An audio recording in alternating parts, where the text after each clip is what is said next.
Hi everyone, I'm Shankati and you are watching me from my YouTube channel Shankati's Lifestyle and Makeup Diary. তো আজ লোকনাথ বাবার 136তম প্রধান দিবস।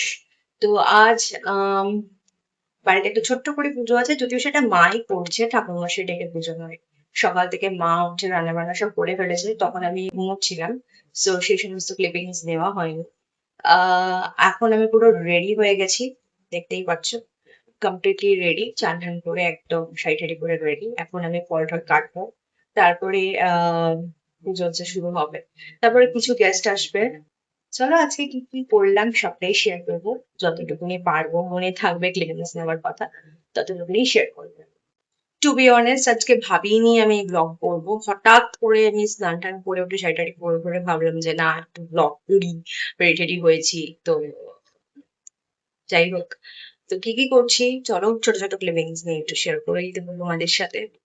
যেমন তখন বললাম যে আমি ফল কাটবো, তো আমি ফল কাটছিলাম। মা তো সকালবেলা 6টার সময় উঠে টুঠে সব রান্না বান্না, মানে ঠাকুরের যে ভোগটা, মা সব রান্না বান্না করেই ফেলেছিল। তখন আমি ঘুমোচ্ছিলাম, তাই ক্লিপিংস নিতেই পারিনি।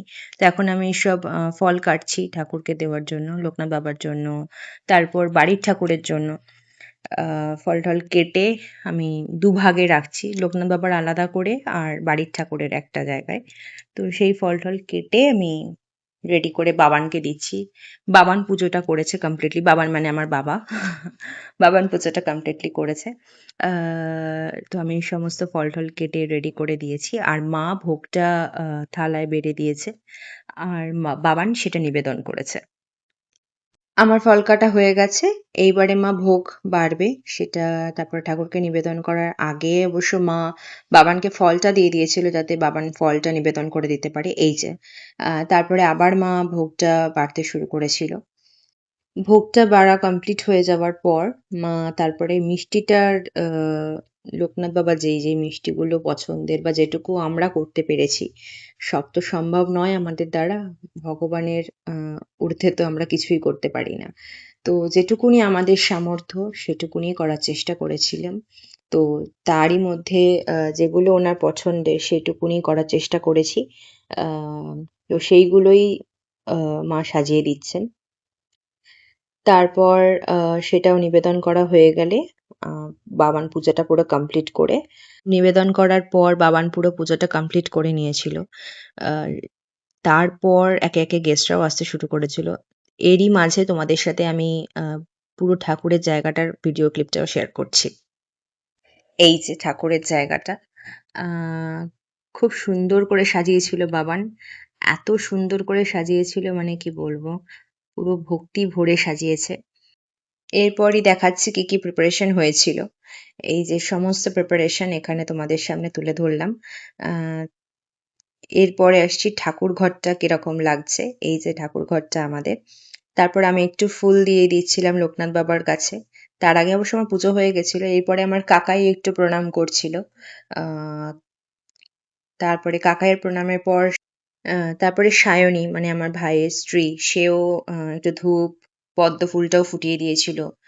আর ও একটু পুজো টুজো করে নিয়ে তারপরে আমরা গল্প গুজব করছিলাম। এই যে পদ্ম ফুলটা ফোটাচ্ছে ও।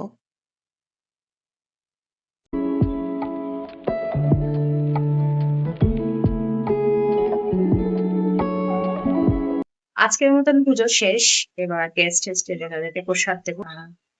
ব্লগটা এখনো চলবে কারণ গেস্ট আসবে, সেটা তোমাদের সাথে শেয়ার করবো। আসো মা। এখানে আমরা সবাই মিলে সব গল্প করছিলাম, মেহুলির সাথে একটু ফানি টিপস নিচ্ছিলাম।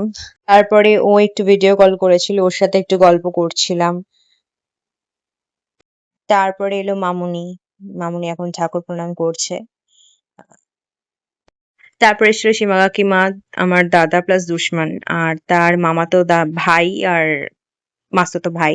যদিও এরা তখন ওদের দুজনের ক্লিপ নিতে আমি ভুলে গেছি, আর ওরা তখন খাচ্ছিল। জয় বাবা লোকনাথ।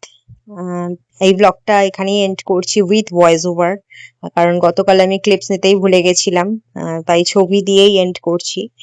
আর তোমরা এই ভিডিওটা ভালো লেগে থাকলে প্লিজ লাইক কমেন্ট শেয়ার করে আর সাবস্ক্রাইব করে পাশে থাকতে ভুলো না। টাটা।